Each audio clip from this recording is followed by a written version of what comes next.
Welcome back to the channel, and today we will practice reading, story reading. सो आज जो हम practice करेंगे एक स्टोरी की प्रैक्टिस करेंगे, रीडिंग की प्रैक्टिस करेंगे कि क्योंकि अभी लॉकडाउन में स्कूल्स एंड कॉलेजेस बंद हैं।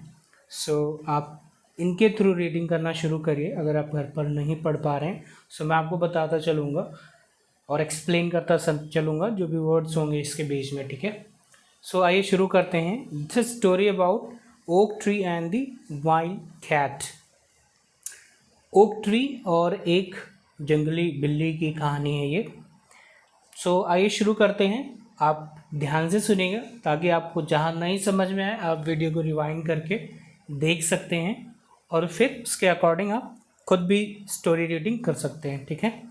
So let's start. On the edge of a forest, there once stood an old oak tree. On the edge of a forest, ये देखिए एकदम फर्स्ट लाइन में भी मैं हूँ। On the edge of a forest, there once stood an old oak tree. So अभी इसकी word meaning मैं आपको नहीं बता रहा हूँ क्या है कैसे है, बट केवल रीडिंग करते हैं। लेट्स सी कितना समझ में आता है। It had stood there for 100 years, its thick trunk containing the homes of many creatures. Among its roots lived the small doves who played beautiful music every evening. The birds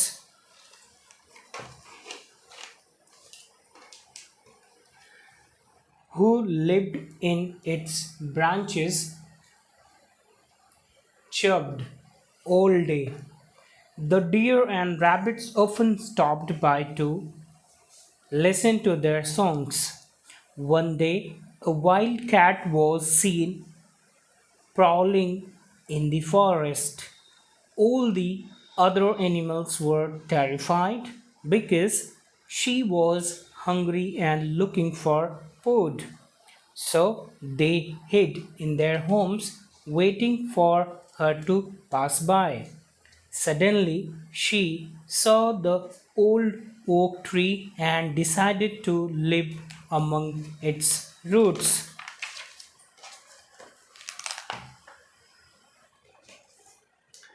The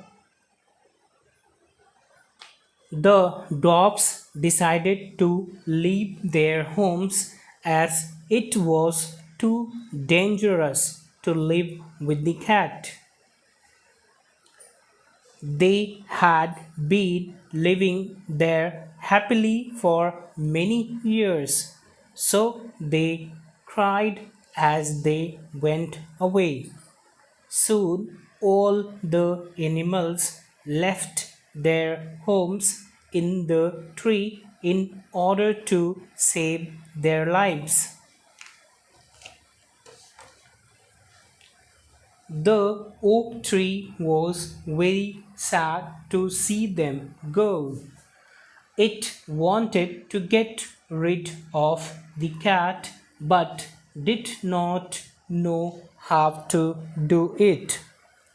It felt very lonely as it stood there with all the friendly creatures gone and only the hungry cat prowling around looking for food.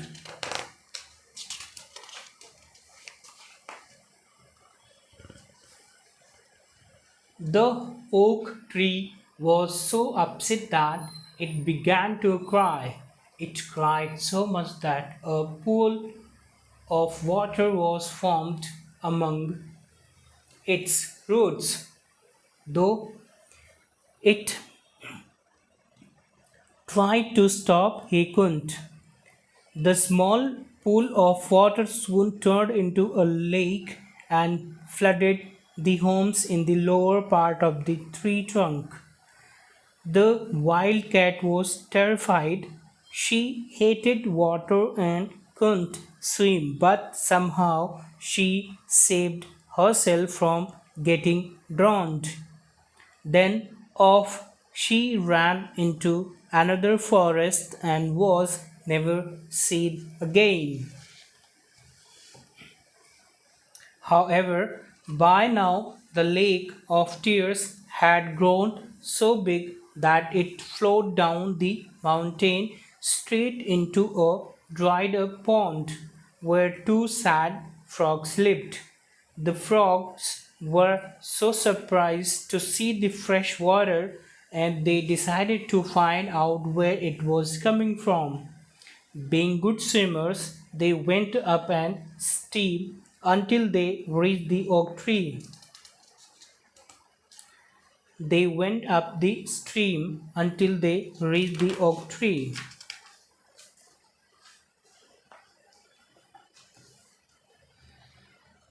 The oak tree told them the oak tree told them why it was so unhappy. We will bring your friends back for you, cried the two frogs and hopped off to look for the dwarfs. After a long search, they finally found the tiny men in their new home. The dwarfs were glad to know that the wildcat had left. They quickly packed up their things and went back to the forest along with the other animals. How happy the oak tree was to see his friends again.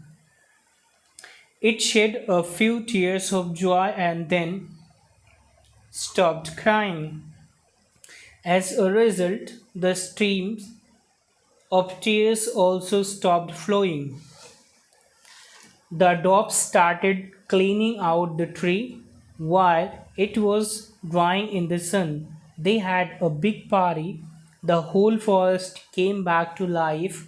The birds also returned and made new nests in the branches. Everyone was happy to live in the oak tree again.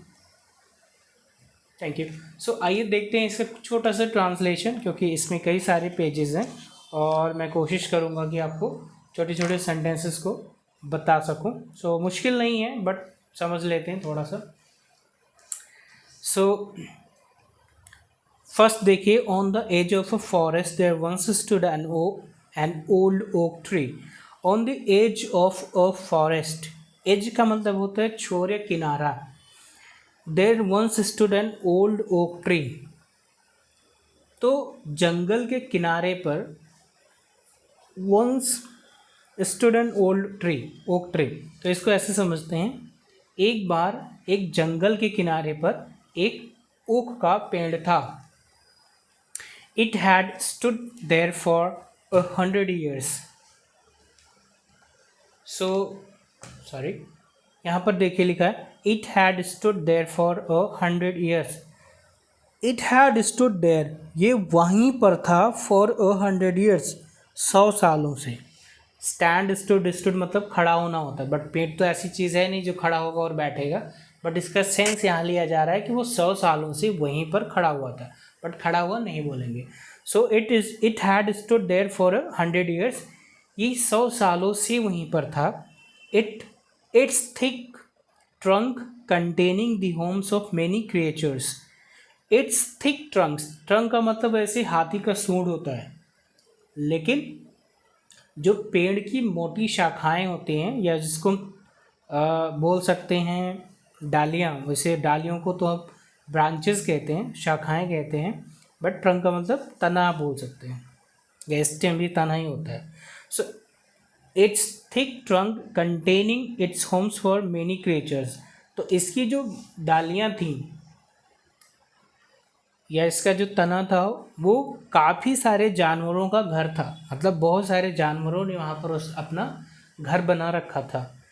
Among its roots there lived a small dogs. Among its roots, तो इसकी जो जड़ें थीं, जड़ें मतलब चारों पांचों तरफ, जिस तरफ देखो उस तरफ इसकी जड़ें थीं. Among its roots there lived the small dogs who played beautiful music every evening. तो इसकी जो जड़ें थीं, रूट मतलब जड़ें अंदर थी, देयर लिव्ड स्मॉल डॉप्स. वहाँ कुछ छोटे बौने रहते थे। ये देखिए यहाँ पिक्चर में बौने दिखाए भी गए हैं कि छोटे छोटे वहाँ बौने बौने मतलब डॉप्स, जो जैसे शरीर इंसान का शरीर लंबा होता है बट कुछ लोग बहुत छोटे होते हैं, इनको डॉप्स बोलते हैं। तो डॉर्फ्स नहीं होता, it's Dobs, who played beautiful music evening every evening, जो हर रोज़ शाम को मधुर संगीत बजाते थे। The birds who lived in its branches chirped all day, जो चिड़िया इनकी शाखाओं में, मतलब इनके जो जहाँ उन्होंने चिड़ियों ने अपनी घोंसले बना रखे थे वो वहीं पर रहती थी। तो the birds who lived in branches chirped all day, तो जो भी चिड़िया इनकी शाखाओं में अपने घोंसले बनाकर रहती थी वो पूरे दिन चहचहाती थी। The deer and rabbits often stopped by to listen to their songs, the deer and rabbits often stopped, the deer and rabbits जो हिरन और खरगोश हैं वो ऑफन मतलब प्रायः रुक जाते थे, by to listen to their songs, listen to their songs मतलब जो बौने थे, देखिए वो शाम को रोज़ खूबसूरत म्यूज़िक बजाते थे, गाने बजाते थे। तो जो हिरन और रैबिट थे, मतलब हिरन और खरगोश होते थे, वो क्या करते थे, वो रुक जाते थे जब म्यूज़िक बज रहा होता, जब उनका गाना बज रहा होता था तो वो रुक कर उनके म्यूज़िक को सुनते थे। One day a wild cat was seen prowling in the forest, one day a wild cat, एक दिन एक जंगली बिल्ली, वो सीन देखा गया, प्रॉलिंग इन द फॉरेस्ट, कि वो जंगल में घूम रही थी। ठीक है। all the other animals were terrified, all the other animals, जो बाकी दूसरे जानवर थे वो भयभीत हो गए। जैसे अगर आपके घर के आसपास कोई बाहरी जंगली जानवर आ जाए तो आप डर जाते हैं, ऐसे ही क्या हुआ, उस पेड़ में बहुत सारे जानवर रहते थे, तो एक जब बाहरी जानवर, एक जो बाहरी बिल्ली आ गई तो उसको देखकर सारे डर गए। Because she was hungry and looking for food, क्योंकि वो भूखी थी और वो खोज रही थी, क्या खोज रही थी, खाना। She was hungry and looking for food, लेकिन वो बहुत भूखी थी और खाने की तलाश में थी। So they hid in their homes, इसलिए वे सब अपने घरों में छिप गए। Waiting for her to pass by, इस इंतज़ार में कि वो अभी निकल जाएगी, मतलब गुजर जाएगी यहाँ से। तो वो अपने घरों में इस वजह से छिप गए कि उनको लगा अभी कुछ समय में यहाँ से वो चली जाएगी। Suddenly she saw the old oak tree and decided to live among its roots, तभी अचानक उसने देखा एक ओल्ड मतलब पुराने ओक के पेड़ को, उसी ओक के पेड़ को देखा जहाँ पर बहुत सारे जानवर रहते थे, और बिल्ली ने निश्चय किया कि अब वो उसी की जड़ों में रहेगी। मतलब जो ओक ट्री है, ये ओक ट्री है, अब इस बिल्ली ने सोचा कि अब ये इसी के जड़ों में रहेगी। ये देखिए यहाँ पर जड़ों में कुछ स्पेस बना हुआ है जानवरों के रहने के लिए। ठीक है, अगले इसमें देखते हैं। सो ये है, the dogs decided to leave their homes as it was too dangerous to live with the cat. So जो बौने थे उन्होंने निश्चय किया कि अब वो अपना घर छोड़ देंगे, क्योंकि उस जंगली बिल्ली के साथ रहना बहुत ख़तरनाक था, मतलब खतरे से खाली नहीं था। तो इसलिए बौनों ने सोचा कि अब वो इस घर को छोड़ देंगे, मतलब जहाँ वो रह रहे थे वो अपना घर छोड़ देंगे। They had been living there happily for many years, वे वहाँ कई सालों से खुशी खुशी रह रहे थे उसी ओक के पेड़ की जड़ों में। So they cried as they went away, फिर जब उन्हें वहाँ से जाना पड़ा तो वे रोने लगे कि अब उन्हें वो घर, मतलब वो जड़, वो पेड़ के पास, वो पेड़ का घर छोड़ के जाना पड़ रहा है। सून all the animals left their homes, जल्द ही सारे जानवरों ने अपने घर को वहाँ से छोड़ दिया। In the tree order to save their life, so जो वहाँ पर जानवर रहते थे अपनी जान को बचाने के लिए उन सब ने उस घर को छोड़ दिया। The oak tree was very sad to see them go, जो ओक का पेड़ था वो बहुत दुखी हुआ उन सबको जाते हुए देखकर। It wanted to get rid of the cat but did not know how to do it. get rid of होता है छुटकारा पाना, तो जो ओक का पेड़ था वो चाहता था छुटकारा पाना, मतलब जो बिल्ली आई, जंगली बिल्ली आई, वो ओक का पेड़ उस जंगली बिल्ली से छुटकारा पाना चाहता था, लेकिन उसे पता नहीं था कैसे, कि उसे कैसे छुटकारा पाया जाए. It felt very lonely as it stood there with all the friendly creatures gone and only the hungry cat prowling around looking for food. It felt very lonely. वो पेड़ जो था अब उसे बहुत अकेलापन महसूस होता था. It stood there with all the friendly creatures gone and only the hungry cat prowling around the looking for food. अब केवल वही बचा था. With all the friendly creatures gone, तो उसके जो सारे दोस्त थे वो सारे जा चुके थे. अभी केवल वो पेड़ बचा हुआ था. And only the hungry cat prowling around looking for the food, तो केवल वो पेड़ बचा हुआ था और वो भूखी बिल्ली जो खाने की तलाश में इधर उधर घूम रही थी. आगे है, The oak tree was so upset that it began to cry. जो ओक का पेड़ था वो इतना दुखी हुआ कि वो रोने लगा. It cried so much that a pool of water was formed among its roots. It cried so much. इसने इतना रोया कि एक छोटा सा तालाब बन गया पानी का. Among its roots, उसके जड़ों के आसपास. तो ओक के पेड़ ने इतना रोया कि उसकी जड़ों के पास छोटा सा तालाब भर गया, पानी से भर गया. Though it tried to stop, he couldn't. Though it tried to stop, फिर भी उसने कोशिश की चुप होने की, but he could not, लेकिन वो नहीं हो सका. The small pool of water soon turned into a lake and flooded the homes in the lower part of the tree trunk. The small pool of water soon turned into a lake. जो वो पानी का छोटा सा तालाब था अब पेड़ के रोने से इतना बड़ा हो गया कि वो पूरा एक झील बन गया. और धीरे धीरे जो पेड़ का निचला पार्ट था, देखिए यहाँ लिखा ना lower part of the tree trunk, तो जो पेड़ का निचला पार्ट था वहाँ पर एकदम पानी पानी चारों तरफ भर गया, मतलब बाढ़ जैसा हो गया.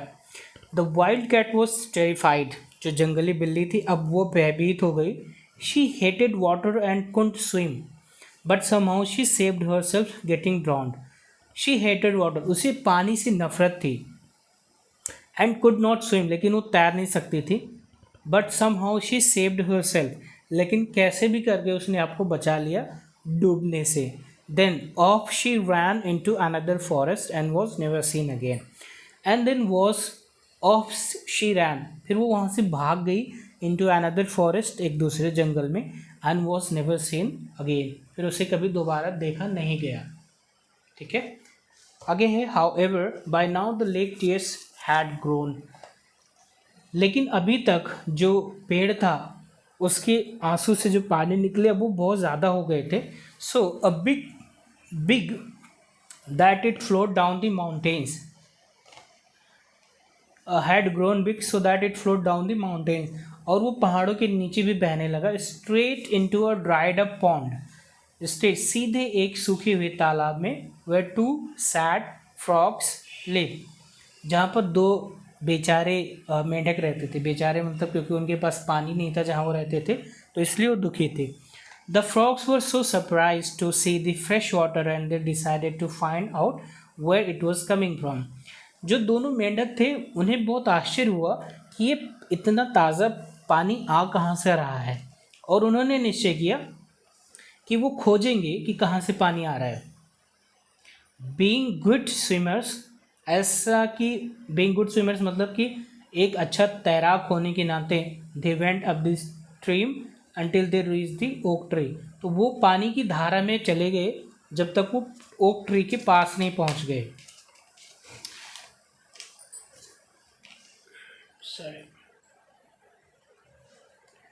The oak tree told that day why it was so unhappy. फिर ओक ट्री ने बताया कि वो इतना दुखी क्यों था. We will bring your friends back for you. तो मेढकों ने कहा कि हम आप तुम्हारे दोस्तों को वापस ले आएंगे. Hopped off to look of the cried the two fox hopped off to look for the dobs. और उन्होंने बोला, जो दो मेढक थे उन्होंने बोला कि हम तुम्हारे दोस्तों को वापस ले आएंगे. And hopped off to look for the Dobs, hopped off मतलब निकल दिए, चल पड़े. Off to look for the Dobs, बौनों की तलाश में। तो क्योंकि सारे जानवर और बौने वहाँ से छोड़ के जा चुके थे, तो मेंढक क्या किया उन्होंने, अब उनको खोजने की तलाश में निकल पड़े। After long search they finally found the tiny man in their new homes. बहुत सारी खोज के बाद, बहुत खोजने के बाद उन्हें वो दोनों छोटे बौने एक नए घर में मिले। The dogs were glad to know that the wild cat had left. जो बौने थे उनको जानकर खुशी हुई। They were glad, glad means खुश होना, टू नो ये जानकर कि जो वाइल्ड जंगली बिल्ली थी वो अब जा चुकी थी। They quickly packed up their things, जल्दी से उन्होंने अपनी चीज़ों को पैक किया and went back to the forest, और जंगल में वापस चले गए अलॉन्ग विद अदर एनिमल्स, दूसरे जानवरों के साथ। How happy the oak tree was to see his friends again, कितना खुश था वो ओक का पेड़ अपने दोस्तों को वापस देखकर। It shed a few tears of joy, shed मतलब आँखों से आंसू गिराना, so it shed a few tears of joy, उसने अपनी आंखों से खुशी के कुछ आंसू छोड़े। एंड देन स्टॉप्ड क्राइंग, और फिर रोना बंद कर दिया। एज अ रिजल्ट, एक result, the streams of tears also stopped flowing. तो परिणाम क्या हुआ कि जब वो अपने रोना बंद किया, मतलब उसकी आंखों से पानी निकलना बंद हुआ, तो इस तरह से जो अभी तक पानी की धारा बह रही थी, स्ट्रीम ऑफ टीयर्स मतलब आंसुओं की धारा जो बह रही थी, अब वो रुक गई। The dogs started cleaning out the tree, तो जो बौने थे उन्होंने पेड़ को साफ करना शुरू किया। While it was drying in the sun, जबकि वो अभी उसी समय ये धूप में सूख रहा था। They had a big party, फिर उन्होंने एक बड़ी सी पार्टी रखी। The whole forest came back to life, पूरा जंगल वापस जीवन में आ गया, मतलब उसे ज़िंदगी मिल गई। The birds also written and made new nests, और जो बाकी पक्षियाँ थी वो भी वापस आ गई और उन्होंने अपने घोंसले बनाए इन द ब्रांचेस, उसकी शाखाओं में। Everyone was happy to live in the old oak tree again, हर कोई खुश था फिर से उस ओल्ड ओक ट्री में आकर, मतलब उस ओल्ड ओक ट्री के पास आकर हर कोई फिर से खुश था। Thank you all, please subscribe my channel, like, share the videos. Have a great time. Bye.